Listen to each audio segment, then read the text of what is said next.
Sir, தமிழக துணை முதலமைச்சர் சமஸ்கிருதம் ஒரு செத்த மொழி, செத்த மொழி ஏன் படிக்கிறீங்க, செத்த மொழிக்கு ஏன் ஃபண்டு ஒதுக்குறீங்கன்னு கேட்குறாரு.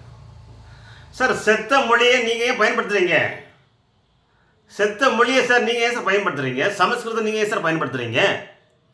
உங்களுடைய பெயரில் ஏன் சமஸ்கிருதம் இருக்குது?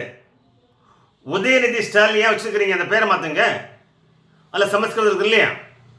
சார், உங்களுடைய தந்தை, உங்கள் தகப்பனார் பேர் ஸ்டாலின், அதில் சமஸ்கிருதம் இருக்கு இல்லையா? அதை மாற்ற வேண்டியதானே?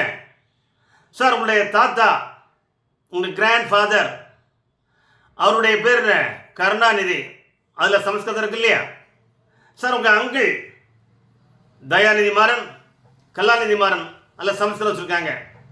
உங்கள் ஆண்டி, உங்கள் அத்தை கனிமொழி கருணாநிதி, அவங்களும் சமஸ்கிருதம் யூஸ் பண்ணுறாங்க. சார் சார் உங்கள் தாத்தா, இன்னொரு தாத்தா முரசொலி மாறன் இருக்கார், தயாநிதி மாறன் அப்பா முரசொலி மாறன், அவர் பேர்லேயும் சமஸ்கிருதம். சார், உங்கள் குடும்ப பேர் எல்லா பேர்லேயும் நீங்கள் சமஸ்கிருதத்தை பயன்படுத்திட்டு சமஸ்கிருதம் ஒரு செத்தமிழ்னு சொல்கிறீங்களே, இது நியாயமா சார்? சார், நீங்கள் என்ன பண்ணுறீங்க? உங்கள் எம்பிக்கள் எல்லாம் ஹிந்தியில் பேசுகிறாங்க, பாடுறாங்க. உங்கள் எம்எல்ஏ எம்பிக்கள் நடத்துகிற ஸ்கூலெல்லாம் ஹிந்தி இருக்குது. உங்களுடைய வேட்பாளர்லாம் ஹிந்தியில் நோட்டீஸ் போட்டு ஹிந்தியில் ஓட்டு கேட்டு ஜெயிக்கிறாங்க. நீங்கள் எல்லாமே ஹிந்தியை பயன்படுத்துவீங்க, ஹிந்தி பேசுவீங்க, ஹிந்தி பாடுவீங்க. ஆனால் தமிழக மக்கள் மட்டும் ஹிந்தி படிக்கக்கூடாது, ஹிந்தியை திணிக்கக்கூடாதுன்ட்டு நீங்கள் போராடப்படுறீங்களா சார்? இது நியாயமா?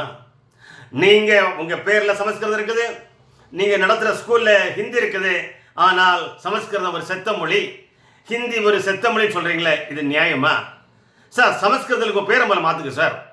உதயநிதி ஸ்டாலின் இருக்குது, ஸ்டாலின் இருக்குது, கருணாநிதி இருக்குது, தயாநிதி மாறன் இருக்குது, முரசொலி மாறன் இருக்குது, கலாநிதி மாறன் இருக்குது, கனிமொழி கருணாநிதி இருக்குது. இந்த சமஸ்கிருத பேரெல்லாம் நீங்கள் முதல்ல மாற்றுங்க சார்.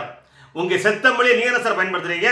அதை முதல்ல மாற்றுங்க சார். மாற்றிட்டு தமிழக மக்களை பார்த்து செத்த மொழி ஹிந்தியா சமஸ்கிருதமா அப்புறமா பேசிக்கலாம் சார். ஓகே.